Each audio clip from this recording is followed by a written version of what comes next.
जिंदाबाद जिंदाबाद जिंदाबाद जिंदाबाद जिंदाबाद जिंदाबाद जिंदाबाद जिंदाबाद जिंदाबाद जिंदाबाद जिंदाबाद जिंदाबाद जय स्वर्गीय। आज जो सीएम हो गया उसके लिए व्यवस्था बनाई, कभी कोई सोचता नहीं। पंडित दीनदयाल उपाध्याय जी को पढ़िए, गौतम बुद्ध जी को पढ़िए, बाबा साहब डॉक्टर अम्बेडकर जी को पढ़िए, किसी महापुरुष को पढ़िए। जो निचली पायदान पे खड़ा व्यक्ति है उसको ऊपर उठाने के लिए हर महापुरुषों ने प्रयास किया। इसी बात को बाबा साहब डॉक्टर अम्बेडकर जी ने भी प्रयास आरक्षण की बदौलत किया। लेकिन आज सन 52 से लोग वोट दे रहे और नेता सिर्फ टिकट के लिए, मंत्री बने रहे इसके लिए संघर्ष करते हैं। लेकिन हमारा मानना है इस देश में अहिर गरीबी कुंडली कोयरी भार चमार मुसर धोबी कटी पासी केवड़ बीन मला जोड़ा दुनिया अंसारिक सिंह सैयद पठान चौहान ठाकुर ब्राह्मण बनिया लाला गोड़ खरवार भूमिहार बिहार आर्य कबुबंसी बंजारा बहेरिया कनार, हर जाति में गरीब है, हर जाति में गरीब है। आप सर्वे करा लो, सर्वे करा कर आर्थिक आधार पे आरक्षण दे दो, दूध का दूध पानी का पानी हो जाएगा। ये हम इसी बात को पूरे देश में, चाहे वो महाराष्ट्र हो, चाहे मध्य प्रदेश हो, गुजरात हो, दिल्ली हो, यूपी हो, बिहार हो, उत्तराखंड, छत्तीसगढ़, झारखंड, हम घूमते रहते हैं। अभी हमारे पूर्व विधायक महोदय जी ने कहा हम मुख्यमंत्री बनने के लिए नहीं लड़ रहे हैं, हम गुलामों को गुलामी का एहसास कराकर जकड़ी हुई पीढ़ी को तोड़ने के लिए लड़ रहे हैं। जिस दिन गुलाम को एहसास हो जाएगा कि हम गुलाम हैं, गुलाम थे, आज नेताओं के गुलाम हैं। 403 विधायक सदन के अंदर हैं यूपी में, उसी में मैं भी हूं। दूसरी बार गया हूं, पहली बार जीता 16,000 से, और 5 साल में 11 दिन गिनती से गया था विधानसभा में, गिनती से 11 दिन 5 साल में। दूसरी बार जब मैं गया, मैंने पूछा कि चुनाव लड़ूं कि न लड़ूं। लोगों ने कहा कि आप पर्चा भर के चले जाइएगा। पर्चा भर दिया और 50,000 रुपयों से लोग जितवा के भेजवा दिए। क्यों भेजवा दिया? आज युवा मोर्चा का जो सम्मेलन है, ग्रास रूट पे संगठन तैयार कराया हमने, सभी समाज के लोगों को जोड़ करके booth committee, sector committee, block, विधानसभा, जिला का संगठन तैयार किया। एक एक बूथ पर वोट चुनाव के पहले ही हमसे पत्रकार भाइयों ने, लखनऊ में कुछ हमारे बहुत अभिन्न मित्र हैं, एंकर है, साथी, पूछते कि नेताजी आप क्यों नहीं जाते हो क्षेत्र में। दिल्ली में मैं गया तो वहां के साथी नाराज कि आपका सदन में आना बहुत जरूरी, हमके आप चिंता मत करो, हम 50,000 वोट से जीत के आएंगे। कोई मान नहीं रहा था। हमारे तमाम साथी लखनऊ से, दिल्ली से आए हमारी विधानसभा में कि चले देखे नेता झूठ बोल रहा। जब यहाँ आए 2 दिन घूमने के बाद बताया कि नेताजी आप 30-35 हजार से जीतोगे। उनके नहीं, अभी आप झूठ बोल रहे हो, आप रिजल्ट देखिएगा, मैं जीतूंगा तो 50,000 वोट से जीतूंगा, ये हमने बताया। और जब रिजल्ट आया तो 50,017 वोट से चुनाव जीता। संघे शक्ति कलयुगे, ब्रह्मा जी ने भी कहा है कि संघे शक्ति कलयुगे। अभी मैं बैठ करके देख रहा था, प्रदीप जी को सभी नौजवान माला पहना रहे थे। हम तो यही चीज चाहते हैं कि थाने पर जाओ तो नेता बन के जाओ, जीन्स का पैंट और शर्ट पहन के जाओगे तो लौंडा लफाड़ी दिखाओगे। हमारी बात थोड़ी भाई ये पूर्वांचल की भाषा में होगी, क्योंकि मेरा अनुभव है, जब मैं भी हाई स्कूल इंटर में था तो मैं भी पुलिस को देख के डरता था। लेकिन खैर बात की बात है। मैं संगठन के सवाल पे आपसे कहना चाहूंगा कि प्रदीप जी ने अपने साथ जो नौजवानों को जोड़ने का काम किया, और मुझे अच्छा इस बात का लगा कि सभी समाज को साथ लेके चलने का जो संकल्प लिया है, इसके लिए हम बहुत बहुत बधाई देते हैं। और उन हमारे साथी अमित कुमार सिंह जी, जिनको प्रवक्ता बनाया है हमारे अमरजीत बिंद जी ने, मैं नहीं जानता, हमने छूट दे रखा है। चाहे पार्टी में हमने प्रदेश को 4 भागों में बांटा है, पूर्वांचल, मध्यांचल, पश्चिमांचल, बुंदेलखंड, और चारों प्रदेश के अध्यक्ष अलग अलग बनाया। उसके बाद भी एक अध्यक्ष बनाया, प्रेमचंद कश्यप। हमने सबसे कहा कि आप पार्टियों की तरह नहीं, कि नहीं खबरदार, अगर बनाना है तो केंद्रीय नेतृत्व जो कहेगा वो बनाना है। हम इन लोगों से पूछते हैं कि आपने कितना बनाया, और नहीं बनाया तो क्यों नहीं बनाया, हम इनसे सवाल करते हैं। हमारे चाहे जो भी साथी हैं संगठन के साथ, हम उनसे यही कहते हैं कि देखो, हमारी लड़ाई, आप किसी गांव में कहीं खड़ा होकर के बोलो। दूसरी बात मैं आपको बता रहा हूं संगठन बनाने के सवाल पे, आज इस देश में 2 तरह की शिक्षा है। सरकारी स्कूल में क से कबूतर कौआ, प्राइवेट स्कूल में क से कंप्यूटर। अब आगे देखो खेल, जब दोनों सरकारी स्कूल में पढ़ने वाला बच्चा और प्राइवेट स्कूल में पढ़ने वाला बच्चा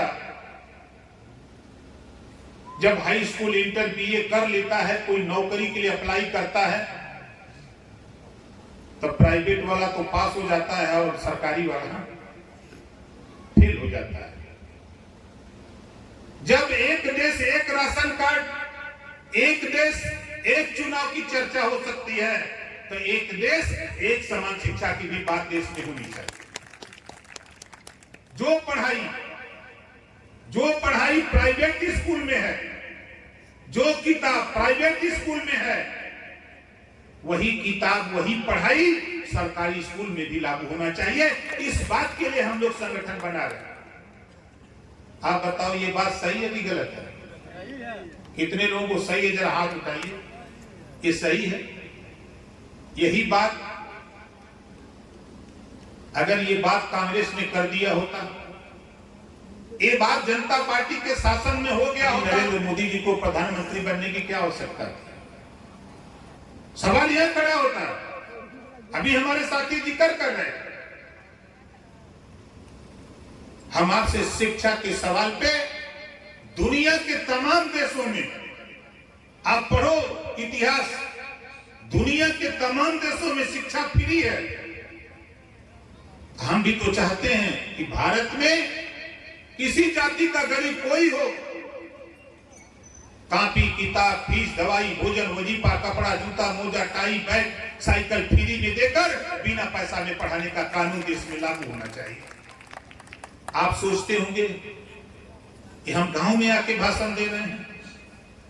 मैं आपको बताऊं, हमारे साथी बैठे हैं भारतीय जनता पार्टी के लोग, हमारे विषय में खूब जानते हैं। हमारा झगड़ा कोई दूसरा झगड़ा नहीं था। हम किसी ठेका पट्टा के लिए झगड़ा नहीं करते। हम अपनी विधानसभा में रोड बनवाने के लिए झगड़ा नहीं करते। हमारी जो लड़ाई थी माननीय योगी जी, माननीय अमित शाह जी या माननीय मोदी जी से एक बात तय हुई थी कि जो देश में 27% आरक्षण लागू है उत्तर प्रदेश में, 3 सितंबर 2013 को हाई कोर्ट ने कहा कि 27% आरक्षण का लाभ कुछ जातियां उठा रही हैं, शेष जातियों को उत्तर प्रदेश सरकार बांट करके दे। उसके पहले भारतीय जनता पार्टी के उत्तर प्रदेश के मुख्यमंत्री माननीय राजनाथ सिंह जी, उन्होंने हुकुम सिंह जी के नेतृत्व में एक कमेटी बनाई थी, सामाजिक न्याय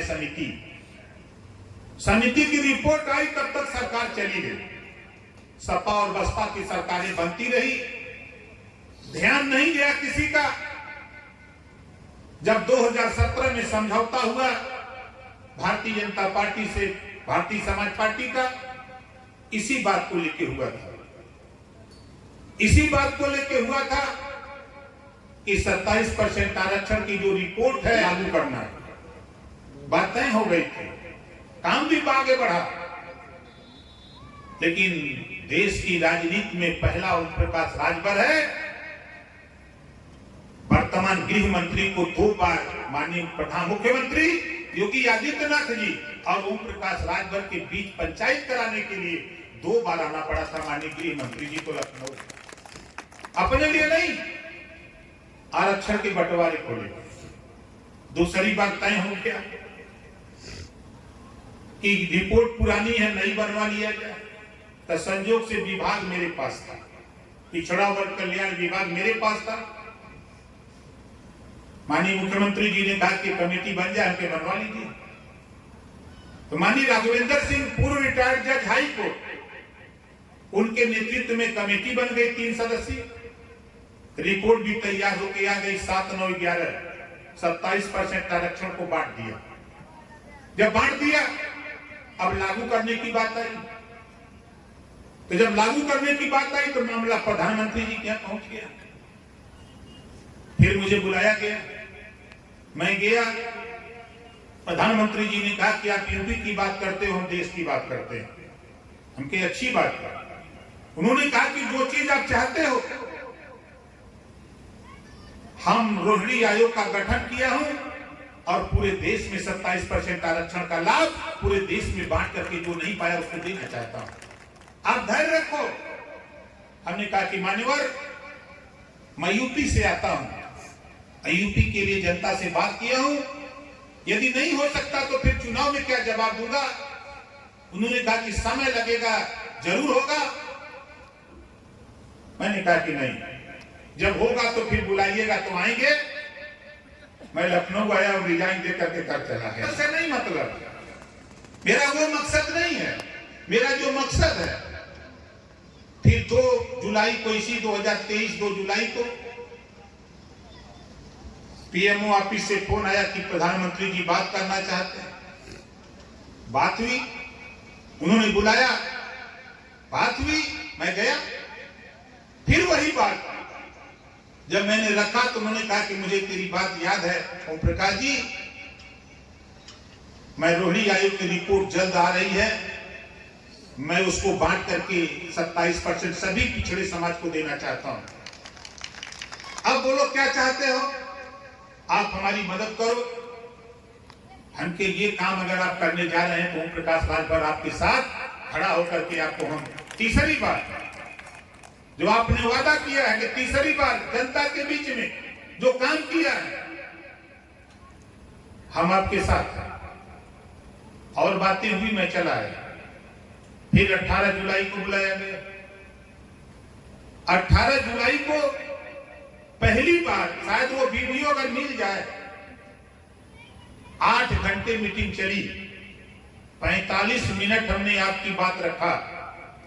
चाहे एक समान शिक्षा की बात हो, पहले शिक्षा की बात रखा, फिर आरक्षण की बात रखा, और तीसरी बात क्या रखा, यहाँ आप लोग आए हो, सब लोग बीमार हो, चाहे वो पत्रकार भाई हो, चाहे आप लोग हो, चाहे सुरक्षा के कर्मचारी अधिकारी हो। अब आप कहोगे कि कौन सी बीमारी है,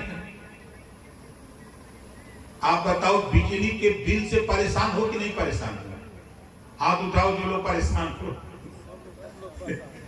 ये बीमारी मैंने प्रधानमंत्री के सामने रखी। थी, तब क्या दिया? मैंने कहा माननीय प्रधानमंत्री जी, हमारे यूपी में एक टेंडर हुआ स्मार्ट मीटर लगाने का, और ठेकेदार ठेका लिया, अपना आदमी लगाया, गांव भेजा, तो स्मार्ट मीटर लगाना है। गांव में गया तो गांव वालों से कहा कि भाई फ्री में है, तो गरीब सोचा कि बिजलियों फ्री में मिली। अगर कोई सवाल भी किया कि बिजलियों फ्री में आई, तो ठेकेदार के जो आदमी थे कहते हाँ हाँ फ्री में आई। वो जानता था कि दोबारा तो हमको आना नहीं है गांव में मीटर लगाने। तो वो कह करके जब चला गया, जब कहने लगा कि फ्री में है, तो एक एक जने अपने अलग अलग, अगर 3 मड़ई है तो तीनों मड़ई में ठुकवा दिए, स्मार्ट मीटर लगवा दिए। और उसका नतीजा क्या हुआ? आपका आधार कार्ड ले लिया। ये बात मैं आपसे क्यों कह रहा हूं? ये बात माननीय प्रधानमंत्री जी के सामने मैंने ये बात कही है कि स्मार्ट मीटर के बहाने गरीबों को बहका दिया गया कि फ्री में बिजली मिलेगी, इस नाते गरीब बिल नहीं जमा किया। अब गरीब के पास किसी के यहाँ 20,000, किसी के यहाँ 30,000, किसी के यहाँ 25,000 बिल आ गया है। अब उसका केबिल काट के लाइन में लेके भाग जा रहा है।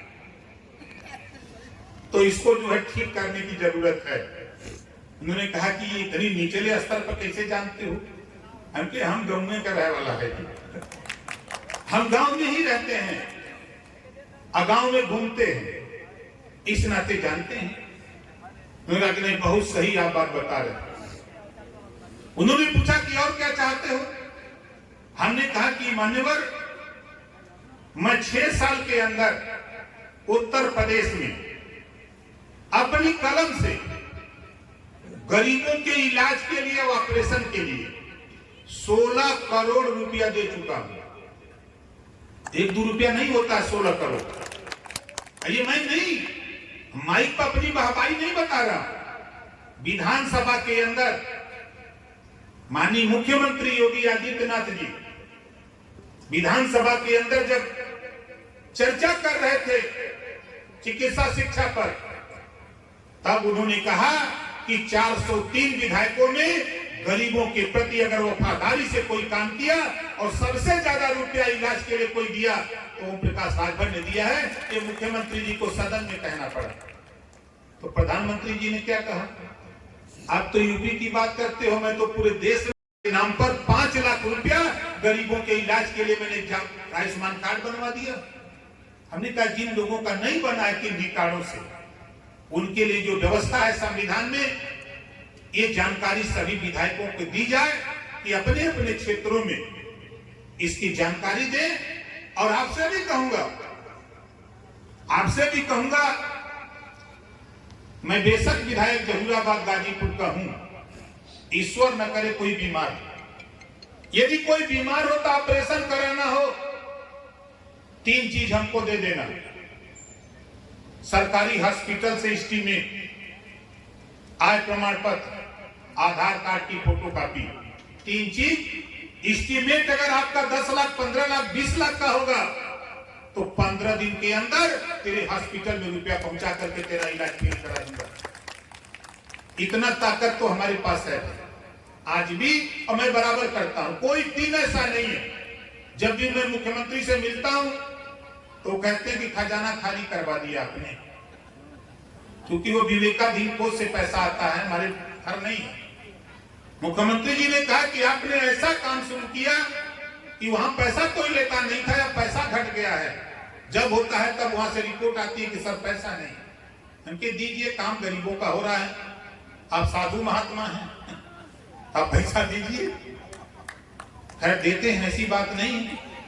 तो साथ ही ये बात जो मैंने प्रधानमंत्री जी के सामने रखी, उन्होंने मुझे एक बात बताई कि देखो ओम प्रकाश, हमारे विषय में विरोधी तो बहुत कुछ करता है, बहुत कुछ कहता है, लेकिन देखो आपके सामने मैं प्रमाण देता हूं कि स्वर्गीय राजीव गांधी कहा करते थे पहले कि मैं दिल्ली से 100 रुपया भेजता हूं तो धरातल पे 15 रुपया पहुंचता है, लेकिन मैं बीच के बिचौलिए के ऐसी व्यवस्था बना दिया कि खाते से सीधे किसान के खाते में किसान सम्मान निधि जा रही की चोरिया खत्म कर दिया।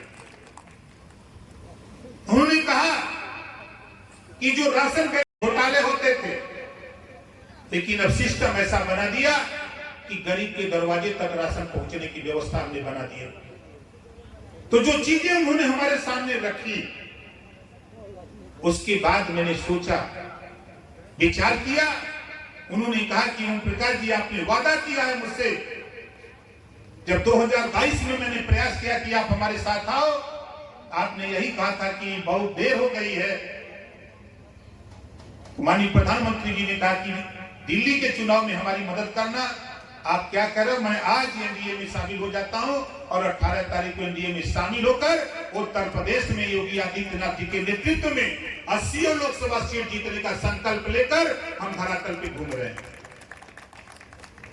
कल मैं था बहराइच लखीमपुर खीरी के पास बलहा विधानसभा, रात को आया, बस्ती रुक गया, बस्ती से चला हूं और देखा जो रास्ते में मैंने जो देखा, लोगों का जुनून जज्बा सड़क पर माला लेकर के, कम से कम 25 जगह मैंने देखा कि लोग एकदम माननीय प्रधानमंत्री जी को तीसरी बार बनाने के लिए, देश की कुर्सी पर बैठाने के लिए परेशान। और आपसे कहूंगा भाई कि देखो, विरोधी बहुत तरह की बतियाते हैं। एक उदाहरण मैं दे रहा हूं, अभी हमारे साथी ने बताया, हमारी माताएं बहनें बैठी, कांग्रेस की सरकार थी, बसपा और सपा का सहयोग था। माननीय मुलायम सिंह जी उस समय रक्षा मंत्री थे सरकार, और महिला आरक्षण नहीं पास हो पाया। बधाई देता हूं माननीय प्रधानमंत्री जी को, इन्होंने 33% आरक्षण उन्हीं विरोधियों के समझा दिया और सारे लोगों ने मिलकर के एक मत होकर के 33% आरक्षण महिलाओं के लिए लागू कर दिया। ये होता है प्यार, ये होता है लोगों को साथ लेके चलने का। अभी हमारे पत्रकार भाई हैं, इन लोगों का सवाल शुरू होगा, तो सवाल के पहले ही हम आपको समझा दें कि देख लीजिएगा, हम तो सच करके सहयोग कर रहे हैं माननीय मोदी जी को प्रधानमंत्री बनाने के लिए, और विपक्ष के कई दल यूपी से लेके बिहार से लेके हट करके सहयोग कर रहे हैं।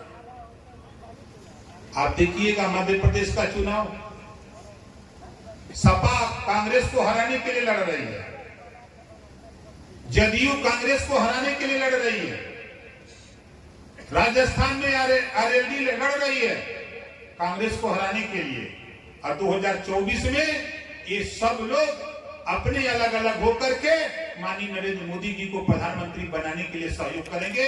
अभी किसी को पता नहीं, हम तो मिलते हैं, हम तो भाई सबसे मिलते हैं, चाहे कोनो पार्टी का कोई नेता, हम अगर बैठते हैं अपने ऑफिस में, जब तक है आओ सब लोग मिलो, तो बताते हैं कि भाई क्या करें, हम लोग कुछ कर ही नहीं पा रहे हैं। बहुत चर्चा करते हैं हमारी तमाम विपक्ष के लोग, अभी थोड़ा धैर्य रखो, तब जाकर के आगे की बात सोचना। और साथ ही आज युवा सम्मेलन, युवाओं में आपसे कहूंगा कि देखो, जिस ओर जवानी चलती है उस ओर जमाना चलता है। और नौजवानों, मैं आपसे कहूंगा कि आप कुछ मत करो, लेकिन सच बोलना सीखो। तो आज देखो, ओम प्रकाश राजभर आपके सामने खड़ा है, मेरे सामने वो परिस्थिति पैदा हुई, मैं सच का सामना करने के लिए जब खड़ा हुआ, तो मेरे पास फीस नहीं थी, चोरी नहीं किया, छिनैती नहीं किया, बनारस में ऑटो रिक्शा चला करके रात में ऑटो रिक्शा और दिन में पढ़ता था और फीस देता था, परिवार को चलाता था। उसके बाद जब मैं बलदेव डिग्री कॉलेज को छोड़ा, एक भाई की सर्विस लग गई सीएल में, मैंने खेती शुरू कर दिया, कॉमर्शियल खेती, 3 साल खेती किया, सब्जी बेचता था। फिर उसके बाद 95 में पंचायत एक्ट लागू हुआ, पत्नी को जिला पंचायत बना दिया, बसपा की राजनीति करता है। फिर उसके बाद मैंने एक जीप खरीदी, खुद जीप की ड्राइविंग करता था और कंडक्टर लेके सवारी ढोता था। अब आप सोचो, चोरी नहीं की, छिनैती नहीं की, और आज टेम्पू चलाते चलाते, जीप चलाते चलाते सरकार चलाने का काम भी ओम प्रकाश राजभर ने शुरू कर दिया। काम कोई बुरा नहीं होता है, काम कोई बुरा नहीं होता है, सभी काम अच्छे हैं। आपके पास खेत है, आप अपने खेत को फैक्ट्री मान के काम करो। आप किसी फैक्ट्री में जाते हो, 12 घंटा ड्यूटी करते हो, 12 घंटे के बाद तब आपको 15-16 हजार रुपया देता है।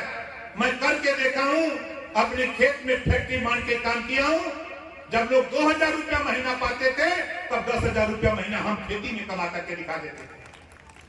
खेती को अपनी फैक्ट्री मान के काम करो। आज का नौजवान अब तो फावड़ा उठा के कौन खाने नहीं जाएगा, तो कैसे काम आगे बात बढ़ेगी? उस खेत को फैक्ट्री मानो, तब जाके बात आगे बढ़ेगी। सारा काम सरकार नहीं करेगी, कुछ काम आपको विकास के लिए आपको भी करना पड़ेगा, तब जाके बात आगे बढ़ेगी। आज ओम प्रकाश राजभर यूपी नहीं, पूर्वांचल से शुरू किया। आज चले जाओ बुंदेलखंड, झांसी, बांदा, चित्रकूट, हमीरपुर, जालौन, उड़ई, 7 जिले हैं, वहां भी जाता हूं। 4000, 6000, 5000, 10,000 की मीटिंग वहां भी होती है।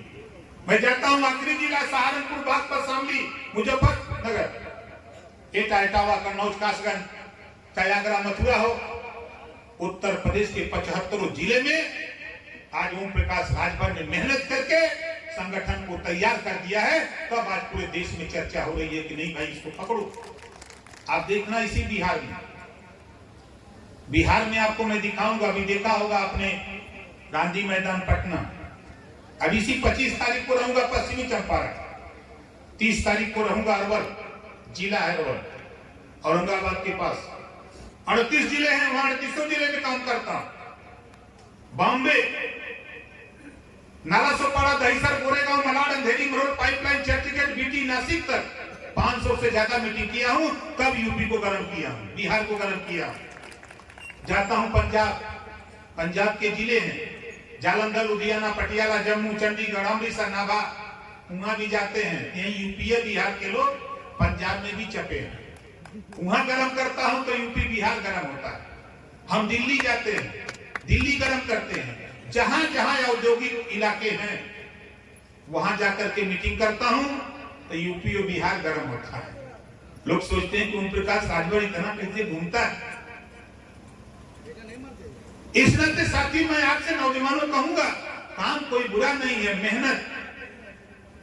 जिसको दाल रोटी खाना है वो 8 घंटा मेहनत करे, जिसको चावल, दाल, रोटी, सब्जी, चटनी, अचार खाना है वो कम से कम 12 घंटा मेहनत करो। उसके ऊपर जाना है तो 16 घंटा। हमारे बीच में बैठे हैं पुलिस विभाग के लोग, प्रदेश की राजनीति में ही नहीं पूरे देश की राजनीति में कहता हूं, चाहे वो सदन के अंदर की बात हो चाहे सदन के बाहर, ड्यूटी करते हैं 18 घंटा, 20 घंटा, 22 घंटा। जब तनख्वाह बढ़ाने की बात आती है तो नेता लोग जो सदन में जीत के जाते हैं, जब नेताओं की तनख्वाह बढ़ाना होता तो पट से हाथ उठा देते हैं। और सुरक्षा के लिए उनको पुलिस जरूर चाहिए। जब पुलिस की तनख्वाह बढ़ाने की बात आती है तब उनके हाथ में लकवा मार देता है, तब नहीं उठता। जब मैं सदन के अंदर पहली बार बोला कि उत्तर प्रदेश में साइकिल अलाउंस 200 रुपया देते हैं माननीय मुख्यमंत्री जी, एक भी थाने पर साइकिल नहीं है, तो 200 से 300 किया। दूसरी बार बोला तो साइकिल अलाउंस हटा करके मोटरसाइकिल किया 500 किया। फिर मैं मिला हमके 500 में कहा होगा 5 लीटर तो मिलेगा, 25 दिन का कहा होगा, कम से कम 3000 करिए। कहा चलो आगे होगा, विचार करूंगा। चाहे इनकी वर्दी भत्ता हो, चाहे भोजन भत्ता हो, चाहे जो भी समस्या हो, उस समस्या को लेकर सदन के अंदर अगर बोलने की हिम्मत किसी के पास है तो प्रकाश राजभर के अलावा किसी नेता के पास हिम्मत नहीं है कि मुख्यमंत्री के सामने इस बात को कोई रखे। इस नाते आपसे कह रहा हूं कि देखो साथी, हमारा मकसद सिर्फ इतना है, हमको एमएलए बनने का शौक नहीं, हम तो नहीं चाहते थे, लेकिन जब देखा आवश्यकता उत्पत्ति की जननी है, नहीं तो कांग्रेस पार्टी 2005 में हमको केंद्रीय मंत्री बना रहे थे, मैंने कहा कि नहीं। मुलायम सिंह जी कैबिनेट मिनिस्टर बना रहे थे, मैंने कहा नहीं। मायावती जी बना रहे थे, कहा नहीं, अगर बनूंगा तो अपने दम पर बनूंगा ताकि सदन में अकेले बोल भी सकूं। मैं पढ़ता रहता हूं सबको, इस नाते ये प्लेटफॉर्म आजादी का प्लेटफॉर्म है। भारतीय समाज पार्टी एक लाइन का मिशन है भैया, शोषण और अन्याय के खिलाफ बगावत का नाम भारतीय समाज पार्टी है। अब इसी को जितना चाहो उतना समझ लो, शोषण और अन्याय के खिलाफ बगावत का नाम भारतीय समाज पार्टी। आखिरी बात मैं आपसे कहूंगा, नौजवानों जी, नेतागिरी करना है तो कुर्ता पैजामा चढ़ाओ। देखो मेरा रिहर्सल है, थाने पर जाओ, गेट पर सिपाही जी होते हैं, अगर जींस पैंट पहन के जाओगे तो घुरुक के भगा दिए जाओगे। बात तो दूर की है, घुरुक के भगा दिए जाओगे। अगर कुर्ता पैजामा पहन के जाओगे तो वही सिपाही जी पूछेंगे, कहो नेताजी क्या बात है। आप कहोगे कि दरोगा जी से मिलना है तो बता देंगे कि देखो वही बैठे हैं, चले जाओ। और जींस पैंट पहन करके जाओगे तो भगा दिए जाओगे। इस नाते हमारी सोच है कि हर गांव में 10 गो नेता बनाओ, 10 गो नेता बनाओ। ये बात मैं क्यों कह रहा हूं, जब सिपाही जी दरोगा जी चलते हैं थाने से, कोई समस्या गांव में अगर एप्लीकेशन पड़ती है तो सिपाही जी दरोगा जी पहले पूछते हैं कि गौवा में नेता है कि नहीं, तो बता दिया जाता है कि 10 गो नेता हैं। तब आते हैं तो पहले नेताजी को पकड़ते हैं, देखो भाई दरखास्त है, समझौता करा दो, नहीं तो दोनों पार्टी ले जाएंगे थाने। अगर गांव में नेता नहीं है तो क्या होता है आप लोग बेहतर जानते हो। इस नाते हम आपसे यही कहूंगा भाई, बोलता हूं तो मैं तो भुला जाता हूं कि मैं कहां खड़ा हूं, टाइम का ध्यान नहीं। हमारे पत्रकार भाई परेशान हैं, सुरक्षा के कर्मचारी अधिकारी सुबह से परेशान हैं, क्योंकि हमको लेके पूरा देश में परेशान है। इस नाते बहुत कुछ नहीं, आज सिर्फ इतना कहूंगा कि बधाई देता हूं भाई अमित कुमार सिंह जी।